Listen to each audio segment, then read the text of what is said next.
Oi, gente, muito bom dia. Sejam todos bem-vindos à TV Assembleia Legislativa. Estamos começando agora mais um Agora Goiás para você, com muitas informações que você vai conferir comigo a partir de agora. Sejam todos bem-vindos.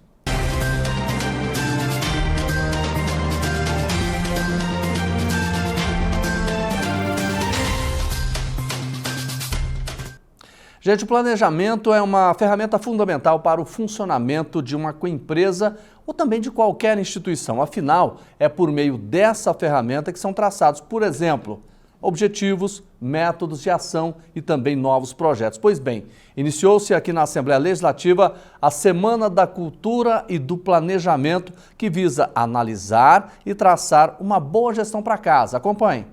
De 22 a 26 de abril, a Assembleia Legislativa realiza a Semana da Cultura de Planejamento. O foco da ação é um curso com duração de 5 dias, dividido em 2 períodos, matutino e vespertino. O professor e palestrante Luiz Maurício Bessa falou sobre a importância dos servidores adquirirem cada vez mais conhecimento. Esse curso de planejamento estratégico ele é para dar noções sobre os principais aspectos a serem considerados no planejamento estratégico, né? Ele foi preparado com a experiência que tem na aplicação dessa metodologia no setor público e ele espera que irá contribuir então com esse conhecimento para quando a Assembleia for efetivamente desenvolver as atividades, ele possa orientar ali o trabalho. Os servidores da Alego ressaltaram a relevância da Escola do Legislativo para a ampliação dos conhecimentos necessários ao bom funcionamento da casa. Na área pública, né, às vezes não faz esse planejamento, o que vai acontecer, né? Muda de governo e aí muda de gestão, talvez muda um pouco, mas você tem que ter o foco ligado naquilo que a empresa quer crescer, a entidade, no caso da Assembleia, né? Muitas vezes a gente tem aquela energia para fazer, né, para concretizar alguma coisa, mas realmente nos falta formação, né, nos falta saber a respeito do assunto. E eu acho extremamente válido os cursos, muito válido. O diretor-geral, Francisco Oliveira, participou da abertura do curso e mencionou como a Assembleia Legislativa de Goiás está à frente de outros parlamentos estaduais, preparando cada vez mais os servidores. O resultado que o nosso presidente Bruno Peixoto e a mesa diretora espera é exatamente isso. E a Assembleia está de parabéns, ela está à frente de todas as outras do país, diretores extraordinários. Nós temos uma escola do Legislativo que faz toda a diferença e também diretores que preocupam em estar qualificando não só os seus servidores, mas toda a casa. Então, de parabéns pelas qualificações que estamos fazendo constantemente aqui no Poder Legislativo. O Panelão do Gugu se tornou um evento muito popular em todo o estado de Goiás. O deputado Gugu Nader, com a sua equipe, percorre as cidades goianas com uma estrutura gigantesca de culinária para fazer refeições para a população. A cidade escolhida dessa vez foi Edealina. Você vai acompanhar detalhes na reportagem da Edrisa Borges.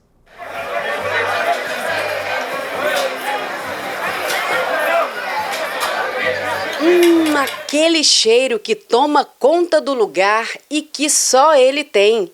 Eu estou falando do famoso arroz carreteiro do Panelão do Gugu. Essa iguaria de dar água na boca foi destaque no aniversário de Edealina, município que fica a cerca de 150 quilômetros de Goiânia. O Panelão do Gugu já está se tornando tradição aqui no estado de Goiás e chega na sua 36ª edição. No aniversário de Edealina, são 36 anos de Edealina e 36 panelões do Gugu. Top, comida muito boa, primeira vez estou vindo aqui, top de linha, valeu demais.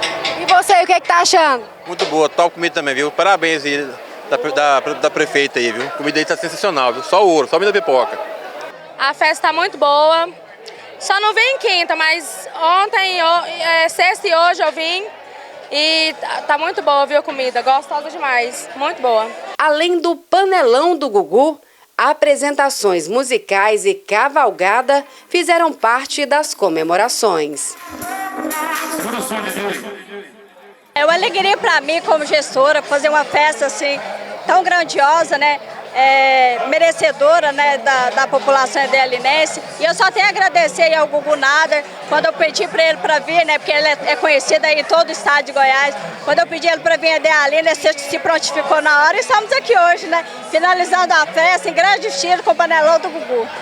Eu fiquei até surpreso com o tamanho dessa panela. A gente ouvia dizer, né? Agora nós estamos aqui ao vivo e eu fiquei assim, uai, como é que pode, né? Essa quantidade de arroz, carne, linguiça, quer dizer, é famoso, né? Isso aí hoje acho que já é nacional o panelão do Gugu.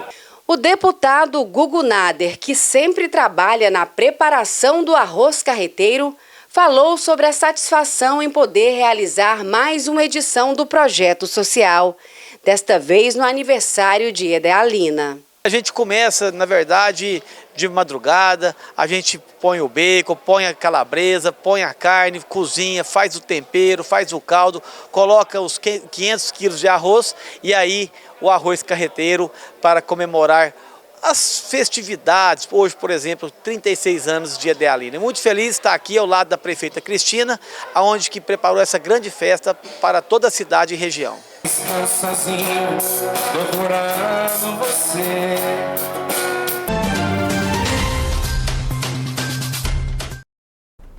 Bom, gente, agora eu tenho o privilégio, né, de entrevistar o professor, escritor e sociólogo Pedro Célio Alves Borges, está com a gente aqui no nosso programa.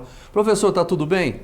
Tudo bem, Jordevar, telespectadores, tranquilo. Eu falei que é uma honra porque já foi meu professor, né, no jornalismo eu já tive a honra de tê-lo como professor, mas ele está aqui hoje, gente, para falar do lançamento de duas importantes obras que eu vou mostrar aqui para vocês, né? Tá esse aqui. Professor, esse livro aqui é um livro de denúncia, é isso?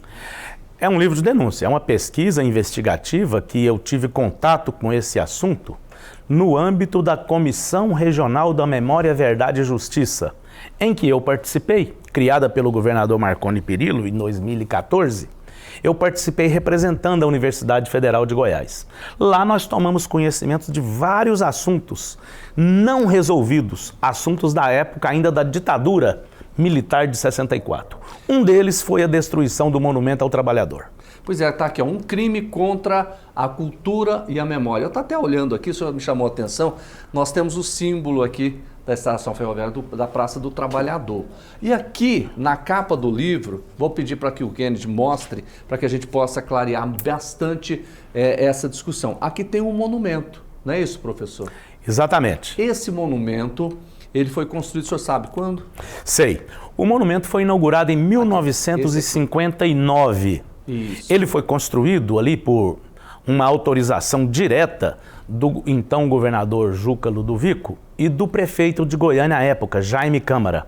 Os dois atenderam prontamente uma reivindicação de sindicalistas que nos anos de 1950 gostariam que na cidade de Goiânia tivesse um local, uma referência qualquer, que reconhecesse a importância da classe trabalhadora para que a vida moderna fosse construída com base no progresso técnico e na justiça social. Então, em frente à estação, eles não existia essa praça, né? Construíram a praça e como referência principal da praça, o Monumento ao Trabalhador. Aliás, essa praça, Joreva, é uma curiosidade, poucas pessoas de Goiânia sabem disso, né? O nome oficial da praça era Praça Americano do Brasil. Só que na cidade ninguém falava isso. As pessoas diziam Praça da Estação. Esse era o nome popular. E logo que o Monumento ao Trabalhador foi construído e inaugurado, ele passou a ser tão importante nas referências pela beleza estética da obra de arte que ele continha e porque os sindicalistas e o mundo da cultura, os principais artistas plásticos, escritores, né, faziam muitas atividades ali junto ao Monumento ao Trabalhador. Então, por conta disso, a praça, que era a Praça da Estação, aos poucos foi mudando de nome e se tornou Praça do Trabalhador. Somente muitos anos depois, lá em 1990, foi que oficialmente ela passou a se chamar, também na lei e nos documentos, de Praça do Trabalhador. Agora, a gente está mostrando aqui, professor, e esse monumento, mas ele não existe mais. Não existe mais, não tem um sinal, não tem uma marca a não ser na memória de algumas pessoas mais antigas da cidade que conheceram o monumento, iam lá na praça levar as crianças para passear. Muitas crianças, Jordevar, em Goiânia naquela época, início dos anos 60, durante toda a década, Goiânia já fazia muito calor. O monumento tinha 3 partes. Uma das partes do monumento era 2 enormes espelhos d'água de mais ou menos 30 metros de comprimento, piscininhas, né, com 60 centímetros de fundo, né, piscininhas que iam para o lado leste e para o lado oeste da cidade. Então, esses 2 eram ornamentos do monumento, complementos do monumento. As pessoas, as famílias iam lá para a praça e levavam as crianças para brincar na água, nas piscininhas lá. E elas brincavam, tá liberado. Brincavam. Então, isso está na memória afetiva da cidade. Agora, a grande questão é, por que não existe mais? Por que foi destruído? Essa é a questão. Antes do senhor falar nisso, eu estou percebendo aqui pela imagem que tinham pinturas nesse monumento. Tá. O monumento tinha 3 partes. Eu falei da última, que era o complemento, né? A parte principal do monumento eram 2 painéis, cada um deles de 13 metros e 60 centímetros de comprimento, que iniciavam a uma altura mais ou menos, Jordevar, de 1,5 metro de altura. E depois que iniciavam, eles tinham outro 1,5 metro. Achei 1,5 metro essas imagens aqui no livro. Então veja bem, era 13,60 por 1,5. Eram 2 painéis que eram formatados numa estrutura de concreto, que eram 2 cavaletes, com 8 colunas cada cavalete, com 7 metros de altura cada uma delas.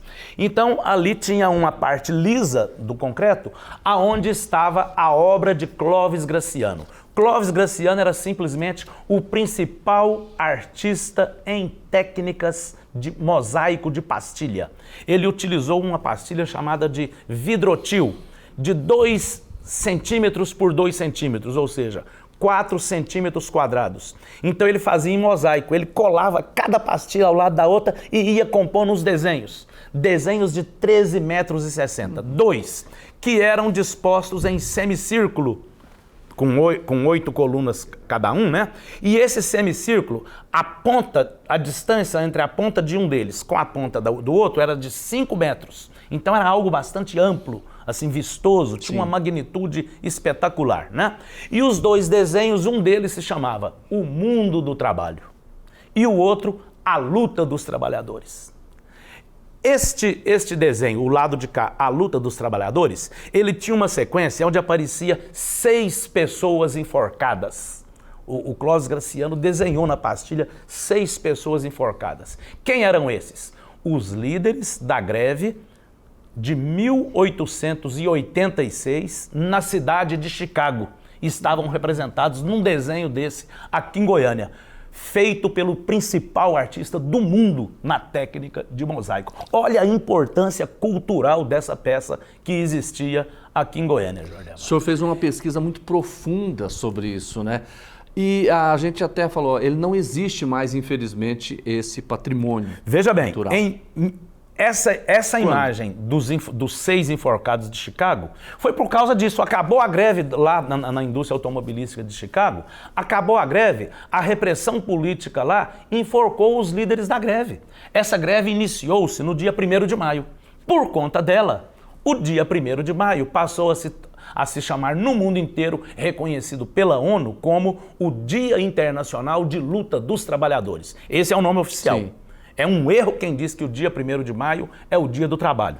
É um erro. É o Dia Internacional de Luta dos Trabalhadores. Então esse era o modo com que Goiânia, através do governador e do prefeito, reconheceu a importância da classe trabalhadora. Agora, essa obra, o que fizeram com ela? Em 1969, veio a repressão política, a ditadura começa em 64, e é importante a gente conhecer a história do Brasil, né? No mês de dezembro de 1968, a ditadura militar, que já era feroz, repressiva, sanguinária mesmo, assassina dos opositores, né? No ano de dezembro de 68, dezembro de 68, foi editado o Ato Institucional número 5. Ou seja, a ditadura se torna ainda mais feroz, mais repressiva, mais agressiva. São os chamados anos de chumbo do período Médici, né?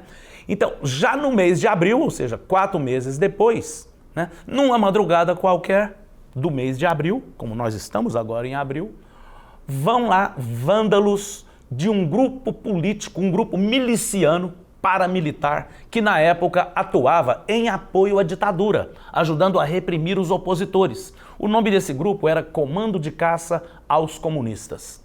Esse Comando de Caça aos Comunistas foi lá e passou piche fervido nos desenhos do Clóvis Graciano, de 13,60 metros. Derramou. Tem simulações de fotografia no livro aí, tem muitas imagens, né? Isso tudo é contado. Isso foi em 69. Quer dizer, um ato de intolerância política e ideológica.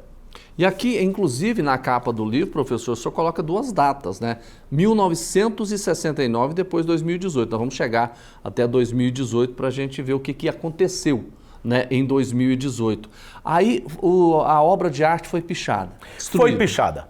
E aí, na minha hipótese, né, o ato do CCC, do Comando de Caça aos Comunistas, foi o ato que inicia a destruição do monumento, acobertado pela ditadura militar e pelo medo das pessoas. Os administradores da cidade na época, o prefeito Iris Rezende e a secretária de Cultura Maria Guilhermina, não moveram uma palha para proteger o monumento, para ir lá limpar, tirar o piche, proteger as pastilhas, preservar o desenho, como faz com qualquer monumento, em qualquer lugar do mundo. Não moveram uma palha. Por quê? Medo. Medo de confrontar o regime militar na época. E isso foi andando, o Iris Rezende acabou sendo caçado assim mesmo. E logo depois, 3 ou 4 prefeitos depois do Iris Rezende, se chamou Manuel dos Reis. O prefeito Manuel dos Reis, Goiânia não tinha eleição, não elegia prefeito. Eles eram nomeados pela ditadura, os militares colocavam os prefeitos nas capitais.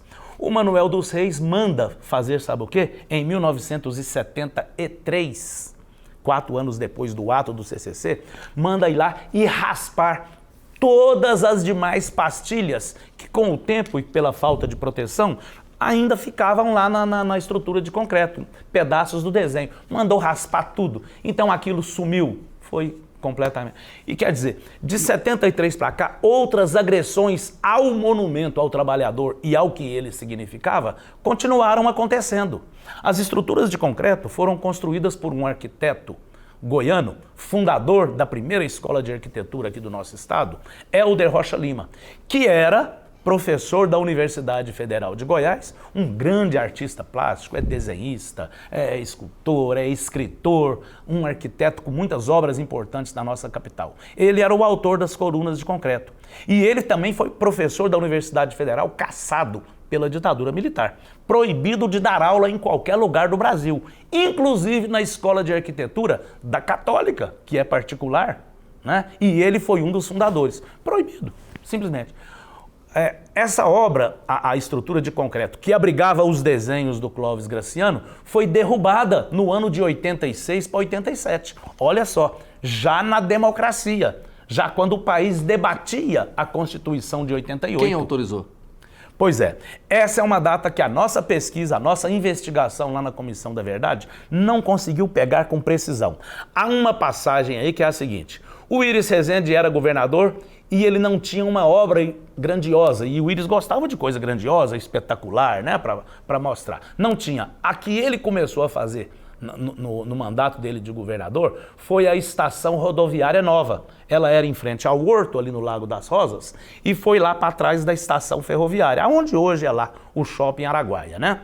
Então, essa obra ficou, e o Iris foi convidado pelo presidente Sarney para ser ministro lá em Brasília. O Iris foi e deixou o governador aqui, o Onofre Quinan. E de Brasília ele monitorava o restante da construção da obra da estação rodoviária, que era o coqueluche dele, né? Era o orgulho da gestão dele, aqui como governador. Porém, para chegar lá como chegaria lá na nova estação rodoviária? Estendendo a Avenida Goiás para o norte da cidade. A cabeça de um bando de tecnocratas, né, falou o seguinte, sugeriu: vamos passar a Avenida Goiás por baixo da estação. Olha bem, Um absurdo. A praça já tinha uma configuração urbanística belíssima. Você pode encontrar desenhos aí que mostram que a Praça do Trabalhador tem o desenho de um coração perfeito. É um coração perfeito, visto de cima. Né? Então a destruição do monumento, a destruição física das estruturas. As estruturas ali eram um corpo sem alma já, porque elas não tinham mais o desenho, mas era uma testemunha para a memória da cidade de que ali existiu o Monumento ao Trabalhador. Isso também foi destruído. O Íris lá de Brasília foi o responsável. A imagem do coração, professor. Né? E aqui aconteceu o seguinte, o governador que ficou aqui era o Onofre Quinan e o prefeito de Goiânia, houve um problema aí na prefeitura que o Daniel Antônio, então prefeito, ele foi retirado da prefeitura por um processo administrativo. Né? Depois ele até foi devidamente considerado absolvido, inocentado e tudo mais, né? E nesse período, entre o Daniel sair e o substituto dele, interventor, entrar, que era o Joaquim Roriz, tudo isso na democracia, o monumento foi derrubado. Por influência do Íris, por uma inação muito grande do governador que ficou no seu lugar, o Onofre Quinan, e por essa indefinição administrativa da prefeitura. Aproveitaram, foram lá e tiraram tudo. Professor, aqui agora nós vamos chegar no 2018 que o senhor coloca aqui na capa. E eu vou mostrar essa imagem aqui para o senhor dizer para a gente o que essa imagem significa. Essa imagem aí foi encontrada no mês de novembro de 2018. Era um mês muito chuvoso, eu lembro que eu fui lá e me fotografei junto com isso que está aí.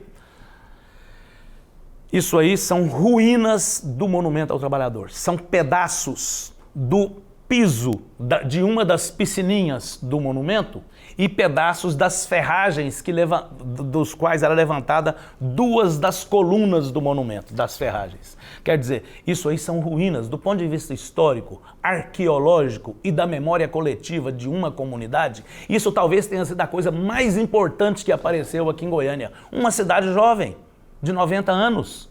Então ela já teve ruínas do ponto de vista histórico importantíssima e que não foram respeitadas. O que aconteceu? Isso, o que aconteceu? Tanto a Prefeitura de Goiânia na época, como o Instituto de Defesa do Patrimônio Histórico e Artístico Nacional, o IPHAN, que a superintendente aqui em Goiânia na época fizeram, foi o seguinte: a praça tinha que concluir a obra de reforma e reurbanização da praça. Esse dinheiro já tinha ido e voltado para Brasília, acho que 7 ou 8 vezes, naquele programa PAC Cidades Históricas. E aí não dava mais. Lá em Brasília eles deram o ultimato: olha, ou vocês têm competência técnica para concluir essa praça, ou nós vamos pegar o dinheiro de volta. No prazo de uma semana, a Prefeitura e o IPHAN, juntos naquela época, fizeram o seguinte: mandaram imediatamente soterrar as ruínas. As ruínas, do ponto de vista simbólico, era como se fosse a última parte do monumento que queria respirar um ar puro, pedindo, né, para ver a luz do dia e pedindo para ser visto pela cidade. Então, olha bem, soterraram tudo. Hoje, se você passar lá, qualquer pessoa de Goiânia que passa lá vai ver que tem um cimento duro, liso lá, apenas isso, com as ruínas escondidas lá embaixo. Escondidas por decisão administrativa de quem deveria preservar a memória da cidade. Tá aí, um crime contra a cultura e a memória do professor Pedro Célio Alves Borges, contou toda essa história, que pesquisa maravilhosa. Professor, eu não posso deixar o senhor sair daqui sem falar desse outro livro, né? O Patriota, o Filho da Mãe e Outros. O Patriota, o Filho da Mãe e Outros, que é uma... Agora esse aqui não é denúncia, né? Não, esse é um livro de ficção. Esse é uma ficção. São contos e mini-contos. O objeto desse livro, contos e mini-contos. Eu peguei 2 contos para transformá-los em carro-chefe do livro. O Patriota é o conto, é o primeiro deles. O Patriota. Ele narra um tipo de figura existente no Brasil, que nos últimos anos está muito comum a gente encontrar em todo lugar por aí, e que também tem constituído atitudes deploráveis do ponto de vista dos direitos humanos, da democracia e do respeito à liberdade das pessoas. É um conto ambientado que chega inclusive ao 8 de janeiro. Acontece, como é ficção, esse conto acontece num país chamado Tabebuia. Como é que é o nome? Tabebuia. Tabebuia. Tabebuia é o nome de um país e esse nome se dá a partir da designação de uma madeira, de uma árvore muito importante nesse país. Tabebuia é o nome científico de uma árvore que nós conhecemos como ou pau d'arco ou ipê amarelo. O nome do país é Tabebuia. E Tabebuia é a capital do país. Então, em Tabebuia, na capital, no dia 8 de janeiro, acontece depredação, vandalismo e tentativa de golpe de Estado, de acabar com a democracia lá naquele país, em Tabebuia. Tá certo. Olha, tudo isso, publicação da editora Kelps, recomendo a você esses 2 livros. Então, professor, obrigado pela entrevista. A cada entrevista que a gente faz com você, a gente acaba adquirindo mais conhecimentos da história, né? Eu saio daqui diferente depois dessa história toda, desse crime contra a cultura e a memória. Obrigado. Eu agradeço muito, Jorevá, deixo um abraço a todos. Tá certo. Nós conversamos com o professor Pedro Célio Alves Borges. A gente volta em instantes com mais informações.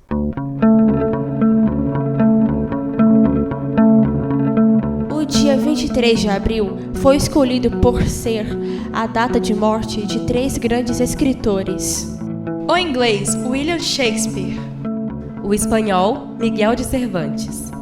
O peruano, Inca Garcilaso de la Vega.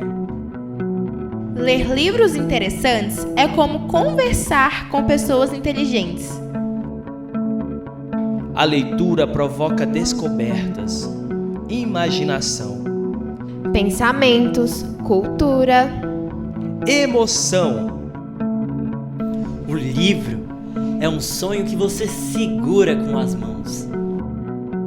Um livro é um brinquedo feito com letras. Ler é brincar.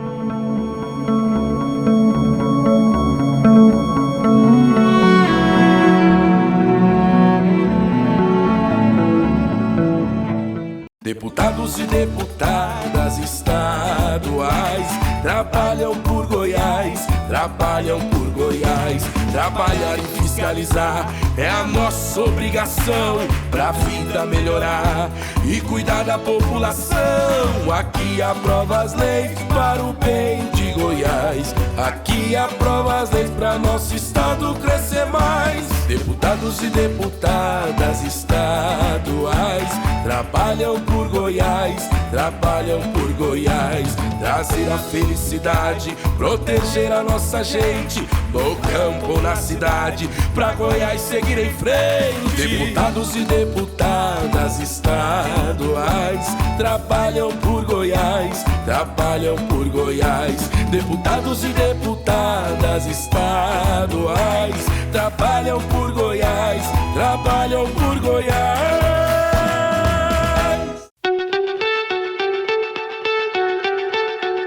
Pode chegar, seja bem-vindo a mais um Escola em Movimento. Hoje nós vamos falar sobre assessoria parlamentar em comunicação. Meu nome é Letícia Carvalho, sou branca do cabelo preto, estou usando um blazer bege, uma blusa branca e uma calça vinho. E vou guiar a nossa conversa de hoje. Estamos aqui com a Márcia de Castro, que é jornalista, assessora em comunicação e especialista em comunicação política. Ela que tem a pele clara, o cabelo preto, longo e ondulado. Márcia, seja muito bem-vinda. Eu que agradeço pela oportunidade, pelo espaço, Letícia. Você sabe que eu te admiro muito, né? A gente já tem outras histórias aí. E aí, desde quando eu te conheci pela primeira vez, eu te achei assim, uma graça e muito inteligente. O trabalho que você tem feito aqui na casa é excepcional. Parabéns, viu? Nossa, muito obrigada. Eu fico muito honrada. Bom, então, esse assunto é sua especialidade.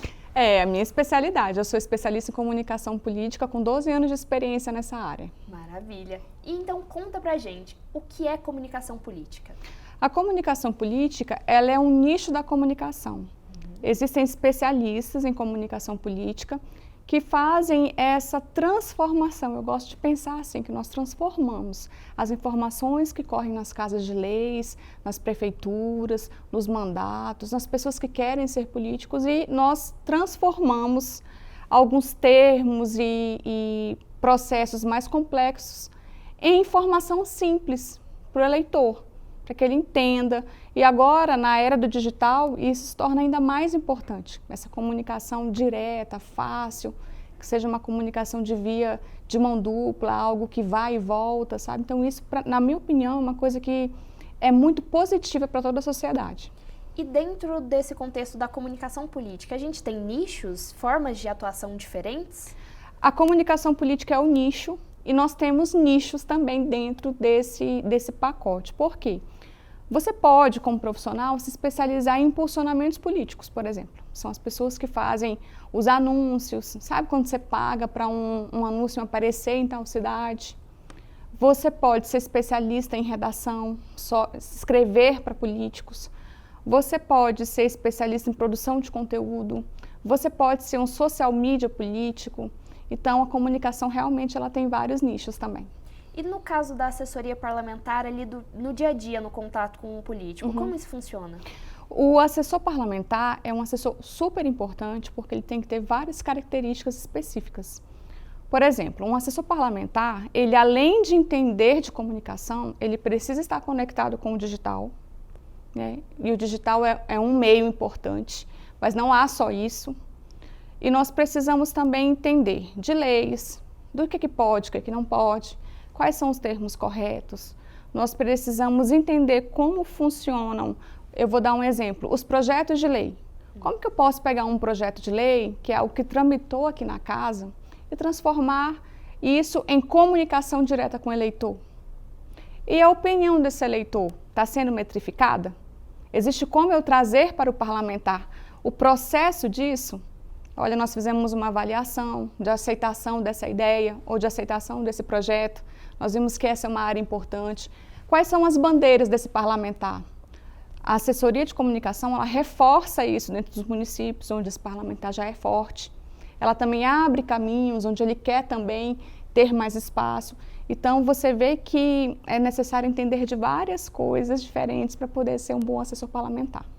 E para fazer uma capacitação, para que essa pessoa esteja preparada? Então, é um processo, né, de capacitação contínua, é isso? Contínua, e eu posso te falar o seguinte, o assessor parlamentar de comunicação, ele depende muito da prática. Eu vou te dar um exemplo. É uma área que eu não tenho como dar um curso 100%, tá? É claro que você aprende muito, mas eu não tenho como, não existe um curso onde eu coloque um assessor que fala assim, eu quero me tornar um assessor de comunicação. E ele se torne um assessor de comunicação sem essa experiência.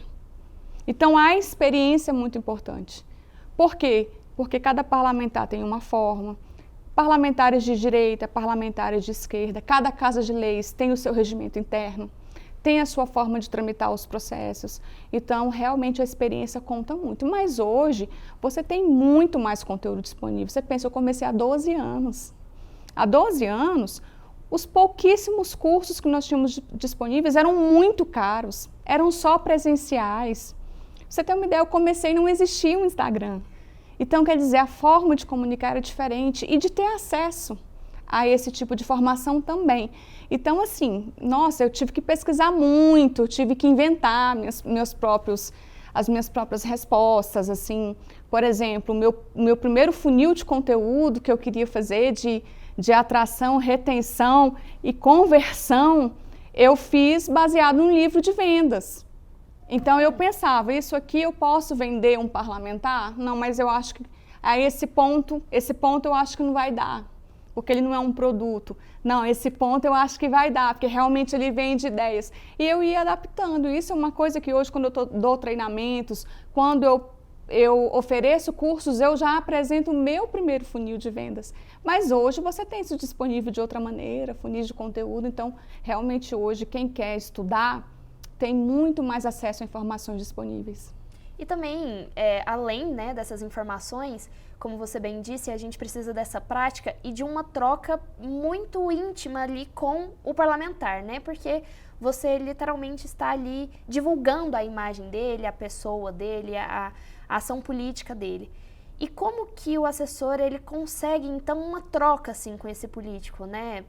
Seja de direita e de esquerda, como que ele consegue essa troca, essa via de mão dupla com o político? Olha, sempre que eu faço treinamentos ou que eu dou curso sobre esse assunto, eu sempre oriento a fazer uma matriz de conteúdo. Conhecer mesmo, fazer um diagnóstico. Mas não é um diagnóstico frio, um diagnóstico real. Quais são as histórias principais da sua infância? Há assessores que vão passar 3, 4 anos com parlamentar e nunca fizeram essa pergunta, né? Nós temos uma caixa de fotos, de lembranças que a gente possa trazer para o mandato, para poder contar essas histórias. Como foi que você se formou? Foi difícil? Foi fácil? A profissão desse parlamentar influencia no mandato? Eu vou te dar um exemplo. Se essa pessoa tem uma loja de pneus, isso vai influenciar para o eleitor votar numa pessoa dessa? Não. Mas se ele for médico, pode ser que sim. Se ele for professor. Quantos políticos você conhece que começa com professor fulano de tal? Então, eu já tenho que trazer isso, porque isso contou para o eleitor. Eu tenho que continuar contando essa história, eu tenho que continuar ativando essa ligação do parlamentar com o eleitor. Eu sempre digo, Letícia, que uma sedução que o assessor de comunicação sofre, ele não pode cair, é em começar a trabalhar para o político. O que você faz, né? Você fica questionando assim, mas será que ele vai gostar? Será que está bom? E nós, o assessor de comunicação diferenciado mesmo, ele trabalha para o eleitor. Quando você conta histórias que ativam a memória do eleitor, nossa, eu também passei por isso. Nossa, eu também vi que essa situação aí foi um problema sério e ele está lutando para resolver. Às vezes o parlamentar nem conseguiu ainda trazer uma resposta efetiva, mas só dele falar, defender, ele representar, ele entra ali no dia a dia do cidadão. Então, o assessor de comunicação que faz a diferença, ele trabalha para o eleitor. E ele também não pode correr o risco de trabalhar para o eleitor e transformar o parlamentar em uma figura que não é ele. Essa é uma segunda sedução que o assessor de comunicação passa. Não, então, ele tem um defeitinho de personalidade ou de fala, não, então eu vou criar algo para resolver. Não, nós fortalecemos o que esse parlamentar tem de melhor. Nós fortalecemos o que o político tem de melhor. E as suas dificuldades, nós apenas vamos gerenciando. Até porque, quando você tira todos os defeitos de uma personalidade, de um jeito de falar, de um jeito de andar, você pode tirar também a autenticidade. E o eleitor gosta mesmo de gente como a gente, sabe? Então, eu acho que é muito importante, você acabou de tocar num ponto muito especial. Você não pode tentar corrigir tudo. Maravilhoso. Olha, Márcia, eu gostaria muito de agradecer a sua presença. Foi ótimo tê-la aqui conosco, com toda essa experiência, e eu tenho certeza que inspirou muita gente. E muito obrigada também a você que nos acompanhou até aqui. E para continuar nos acompanhando, basta nos seguir nas nossas redes sociais. Até o próximo Escola em Movimento.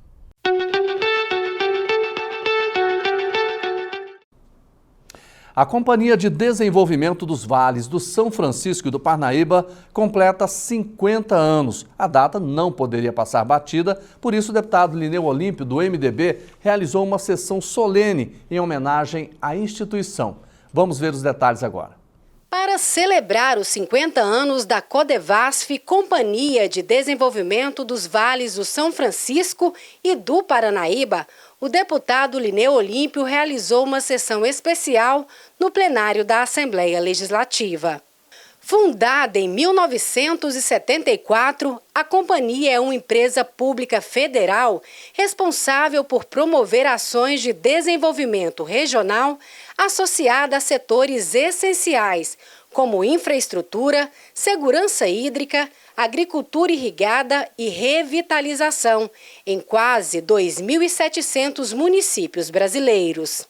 Durante a solenidade, houve a entrega de medalha do Mérito Legislativo Pedro Ludovico Teixeira, a mais alta honraria do poder. É um dia muito importante, um dia de reconhecimento por todos os trabalhos prestados, todas as ações que a Codevasf conseguiu fazer aqui no estado de Goiás, e é apenas o início, como o senador falou. Nós estamos trazendo mais investimentos federais, para, somados com o estado, com os municípios, atender cada vez mais a população do estado de Goiás em diversas áreas. A gente está muito feliz desse reconhecimento da Assembleia Legislativa do Estado pelo nosso serviço prestado, pela homenagem, como diz o nosso presidente, a Codevasf é feita de pessoas, e esse prêmio que a Codevasf recebe aqui, essa homenagem a gente divide com todos os nossos colaboradores que fazem realmente esse recurso chegar a cada município. O senador da República, Vanderlan Cardoso, foi um dos responsáveis por articular a vinda da companhia para Goiás e, por isso, também recebeu homenagem. Essa companhia que mudou a vida de milhares e milhares de pessoas por diversos estados e quase 3 mil municípios. Então é uma honra para mim ter feito parte, junto com a nossa bancada, né, de um dia histórico como hoje, mas acima de tudo ter uma companhia realmente de desenvolvimento no nosso estado, que é a Codevasf. O evento foi prestigiado por várias autoridades, entre elas a deputada federal Flávia Moraes, os parlamentares Bia de Lima, Rosângela Rezende e Dr. George, além de diversos prefeitos. A Codevasf tem um olhar diferente, uma posição que já por sua trajetória, compreensão e as prerrogativas que já compreende como se deva processar, isso acelera e dá a agilidade que todos nós queremos. O nosso maior valor de emendas é para a Codevasf. Então, a gente pode olhar lá, todo ano o histórico é esse. Então, assim, o nível de credibilidade e confiança que nós temos, se não fosse, não estaríamos colocando dinheiro lá. Então, assim, é credibilidade e confiança que vai colocar o recurso e o recurso vai chegar onde precisa chegar. Durante a solenidade, o deputado Lineu Olímpio destacou o papel da Codevasf no desenvolvimento de Goiás. Em menos de 3 anos atuando aqui no nosso estado, foram mais de 1.500 equipamentos entregues, tanto para a agricultura familiar, como também para o pequeno produtor, as prefeituras recebendo maquinário. Quer dizer, isso mostra que essa companhia tem muito a contribuir com o desenvolvimento regional aqui do nosso estado.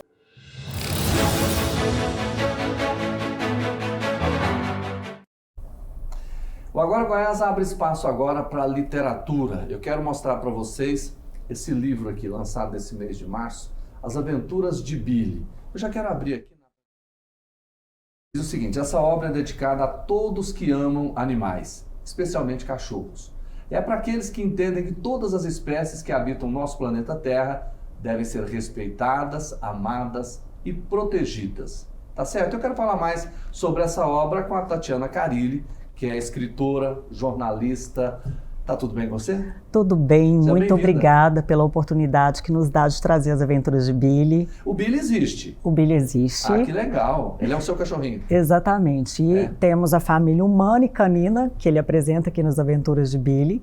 São 5 adotados e o Billy, que foi um presente, né? Sim. Todos são um presente, claro, né? Até os adotados. Eu falo que eles nos adotam.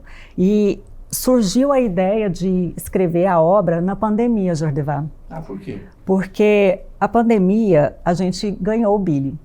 E esse cachorrinho, ele trouxe muita alegria nessa época que estava muito cinza, ele coloriu nossa vida. E o amor dele e a vontade de viver dele, aquela energia, aquela alegria de vida, me tocou muito. Ele foi resgatado? O Billy não. Eu tenho 5 resgatados, né? O Billy foi um presente mesmo. Certo. Então, assim, quando ele chegou, aquela alegria de viver contagiou a família, né? E aquela época muito cinza, coloriu. E eu falei, gente, e muitas aventuras ocorreram, porque nós, como tutores, mesmo amando, a gente erra muito. Então, ele teve várias fugas, né? E fugas que a gente, como tutor, errou, e ele fala aqui na obra, ele educa os tutores, né? Ele fala assim, olha gente, eu estava querendo fazer experiências, né? O meu tutor não percebeu que a coleira estava frouxa, e a gente faz isso, e pode ser fatal. Ele né? é um livro educativo. Um livro educativo, eu sou pedagoga também, além de jornalista, então quando eu escrevo, eu sou muito pedagógica, e ele tem interações didático-pedagógicas no livro, então ele conversa com o leitor o tempo todo, perguntando, né? O meu nome é Billy, qual que é o seu? Qual que é o significado do seu nome? Ele está narrado na primeira pessoa do Billy, é como se o Billy estivesse conversando com o leitor. Contando uma história. Exatamente. As histórias, as histórias do primeiro ano de vida, apresentando a família humana, canina, que ele tem vários amigos. E aí tem o pano de fundo, né, que é o mais importante, que nesse diálogo com o leitor, quando ele apresenta a família, por exemplo, ele traz a árvore genealógica. Ele valoriza a família, ele diz, gente, eu tenho um bisavô, uma bisavó, eles têm nome, quem são eles? Muita gente adulta não sabe o nome do bisavô, da bisavó. E é tão importante, né, Jordivar, a gente valorizar a família e homenagear esses que vieram antes de nós, né? Por eles, graças a eles estamos aqui. Exatamente. Você lançou no dia 6 de março. E de lá para cá, como é que foi a sua vida? E a vida do Billy? Tem sido uma loucura muito boa. Por quê? Depois da homenagem, a gente recebeu vários convites para estar participando de eventos. Na Escola CCBU, por exemplo. Também fizemos uma feira de artes da UFG, tudo levando as aventuras de Billy, levando a educação ambiental, que essa obra faz isso, incentivando a leitura, incentivando a escrita.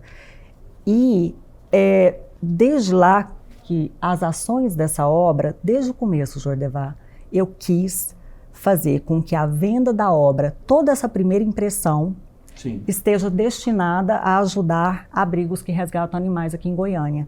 Toda a renda, então, você está revertendo para isso? Eu não tirei nenhum custo. Eu fiz, sabe aquela missão de vida? Eu preciso dar para a sociedade aquilo que Deus sempre me abençoou com o meu talento, sempre oportunizou burilar os talentos que eu tinha aqui, né, em mim. Então eu pensei assim, gente, eu preciso fazer algo para a sociedade, além de um trabalho educativo, né? E aí veio, sabe, a ideia de quando eu estava escrevendo, a venda dessa primeira impressão, toda revertida para ajudar abrigos. E aí a gente está levando rações desde então. Você já está ajudando, então? Sim, a gente ajudou o Lar dos Animais com a Mônica. Essa primeira ação foi muito interessante, porque a gente negociou ração e estava esperando o caminhão chegar com a ração e não chegava. E uma amiga minha que ama também cachorros, que resgata muitos cachorros, ela é madrinha do Lar dos Animais. Ela me ligou, o lançamento foi na quarta, ela me ligou na sexta e falou assim, Tatiana, o Lar dos Animais está desesperador, sem ração.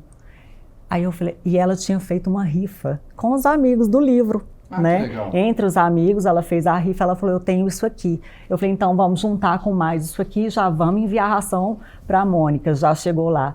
Semana passada a gente também ajudou a Larissa, também que tem quase 100 resgatados entre felinos e cachorros. Essa semana a gente vai mais em um abrigo, está chegando mais meia tonelada de ração.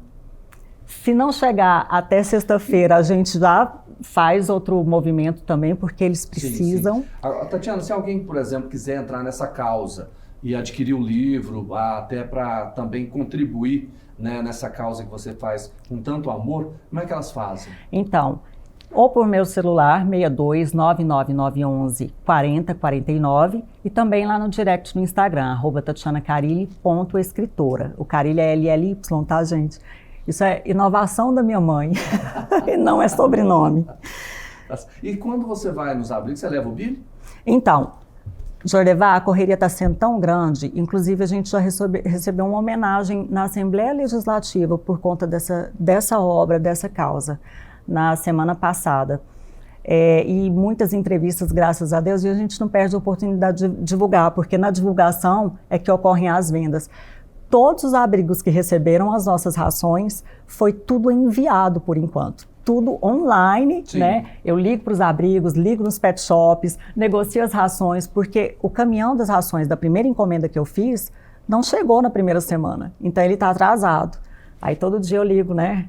Ligo lá. Você tem que trazer um Billy para conhecer o João Peixotinho aqui na Assembleia Legislativa, que é um cãozinho lindo, Sim. tem até crachá. Sim, estou sabendo dele. Inclusive ele fica nas reuniões Sim. também, acho magnífico, gente. Está quase virando um parlamentar. Olha, eu vou falar uma coisa. A energia que esses seres de quatro patas traz para a gente tem que vir mesmo para a Assembleia, porque é uma energia muito de amor, sabe? De lição, de cuidar um do outro. Eles trazem isso Sim. neles, né? Eu estou lendo aqui na síntese da obra, né, que diz o seguinte: podemos aprender a importância de se aproveitar cada segundo da vida, apreciando o que a natureza nos oferta todos os dias com muita gratidão. É isso. As aventuras de Billy, ela quer dizer isso, sabe? Ela quer dizer do amor que a gente tem que ter um pelo outro, pela natureza. Ele explica aqui, né, as diferenças que tem entre nós humanos, entre os próprios animais e como a gente tem que cuidar dessas diferenças, né, Jordevar? Tem um cachorrinho nosso, que ele é um idoso, ele é o Totó. Eu acho fantástico essa parte aqui, ó, porque ele diz assim, o Totó é um cão idoso, ele não tem mais aquele pique do filhote, ele precisa dormir mais, ele não vai fazer caminhadas como o outro, né? Ele tem uma alimentação diferenciada, porque ele precisa de algumas coisas diferenciadas. Então, ele ensina isso nas diferenças, em cada característica que nós temos, porque cada um é único, né, Jordevar? Que nós sejamos respeitados, amados, valorizados e cuidados.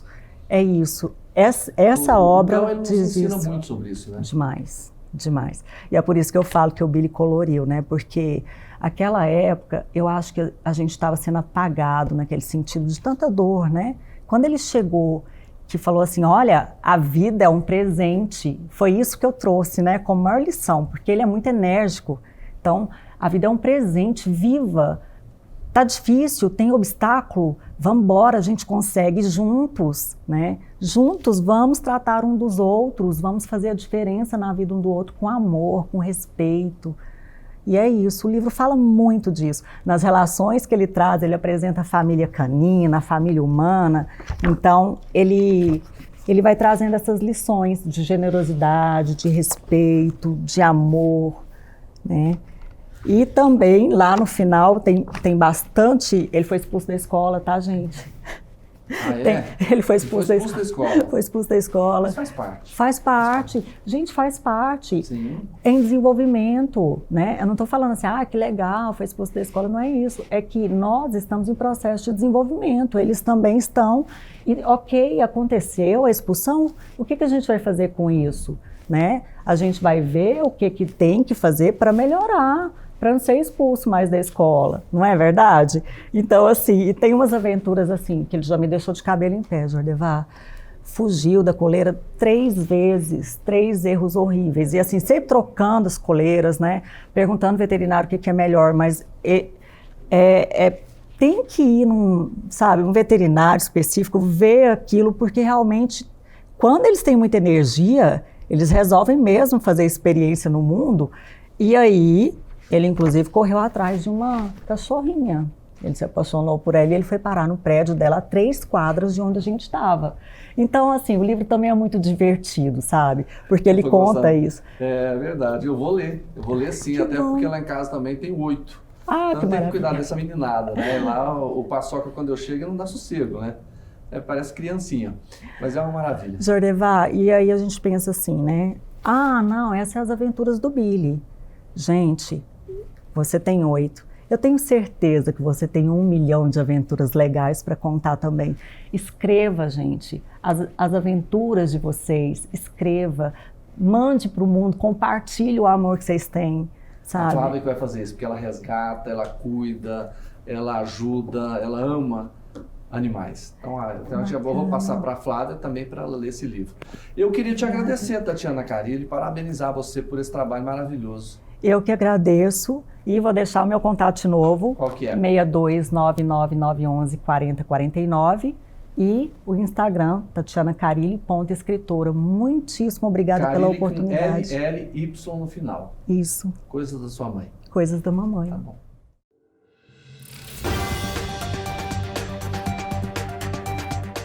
Gente, vamos falar de esportes agora aqui no nosso programa, porque teve estreia, exatamente. O Vila Nova fez a sua estreia na Série B do Campeonato Brasileiro, jogando em casa ontem contra o Guarani. Mas quem vai falar do resultado desse jogo, avaliar tudo, são os 2 comentaristas que estão com a gente sempre aqui. Álvaro da Universo e também Hugo Duarte. Meus amigos, prazer enorme ter vocês aqui. Bom dia para vocês, tá tudo bem? Bom dia, Jordevar Rosa, bom dia, Álvaro Alexandre. Pois é, o Vila Nova ontem bateu a equipe do Guarani por 2-0. Gol de Naninho e Todinho. Que dupla, hein? Todinho e Naninho. Bom dia, Álvaro Alexandre. Bom dia, Hugo. Bom dia, Jordevar. Bom dia a todos os nossos amigos aqui da TV Assembleia. Realmente, a vitória começou com o pé direito, né, Hugo? O importante é começar bem o campeonato da Série B. O Vila conquistou essa vitória sobre o Guarani no Oba e já largou bem no Campeonato Brasileiro da Série B. Eu gostei da equipe. Nós vamos comentar aqui sobre esses grandes lances que o Vila teve ontem no jogo. Vamos ver os gols, então. Gol estranho esse gol do Naninho, né? Parece que a bola bateu, pingou no chão. Aí não interessa, entrou 1-0 Vila. Bola né? na rede equivale, né, Hugo? Não tenha dúvida que... Torcida lotada no estádio. O Guarani tinha dado uma pressãozinha aí, né? Tinha. Antes, né? Tinha perdido 2 gols ali, depois o Vila acertou melhor em campo, conseguiu o lance. Esse já é o segundo gol, né? O gol do Todinho aí. uma grande jogada do Alisson. Para mim, o Alisson foi o melhor do jogo. Melhor em campo, Melhor em campo. Colocaram ele como... Ele fez o gol, eu costumo dizer. Ele fez o gol, mas quem foi o dono da bola foi o Alisson. Né? E é uma composição diferente, né? Com o Ralf, o Giovani e o Cristiano no meio de campo. Antes pouco daquele gol, o Cristiano meteu uma bola no travessão. O Naninho jogou mais solto. Mais livre ali. Sem centroavante fixo, né? O Alisson por um lado, o Todinho pelo outro. Mas essa formação aí me agradou mais do que aquela formação que eles vinham jogando. É porque o ataque do Vila tá assim, igual você disse ali, é um ataque solto. O Fernandão, quando joga, é aquele centroavante de área. Então o time tem que jogar em função do Fernandão. Aí não, aí o time, né, o jogador ali, por exemplo, o Todinho tá na frente, cai na direita, cai na esquerda, entra o Naninho, enfim, é aquele time movimentando, que isso que atrapalha a zaga para fazer a marcação. Mas não interessa, o Vila, né, bateu, convenceu o Alvo? Para mim convenceu, Hugo. Eu gostei do time do Vila. Ainda falta muitas estreias, né? O Márcio Fernando não pôde contar com todos os jogadores. Mas o Todinho mesmo também desenvolveu um bom futebol. O Alisson não precisa falar, jogou muito bem. O Cristiano, ele joga na marcação, mas encosta muito, chega muito. Tanto ele como o Giovani chegam muito na frente. Então isso é importante. Importante que, como eu falei, a cara do Vila está uma nova cara. Isso aí acho que criou expectativa ontem no torcedor que foi no Oba e assistiu essa partida. Pois é, o Vila Nova bateu o Guarani por 2-0 e agora joga contra o Sport Recife lá em Pernambuco, né? Vamos esperar agora um bom resultado da equipe do Vila Nova. É pedreira. Não tem jogo fácil, né, Álvaro? Mas lá com certeza é pedreira, porque o Sport a gente sabe que vem numa sequência boa, né? Conseguiu vários resultados importantes, principalmente na Copa do Nordeste. E não tenha dúvida que vai ser um grande jogo. E a gente criou a expectativa que o Vila pode fazer uma grande apresentação e trazer um bom resultado de lá do Recife. Só lembrando a você que hoje, às 11 horas, o Alego Esportes espera por você. Jordevar, um grande abraço. Álvaro Alexandre, um abraço e até amanhã. Gente, por hoje é só. Eu quero agradecer muito a sua participação, a sua companhia aqui no nosso programa Agora Goiás, ao vivo pela TV Assembleia Legislativa. Olha, amanhã a gente volta no mesmo horário com muitas informações para você. Tchau, gente!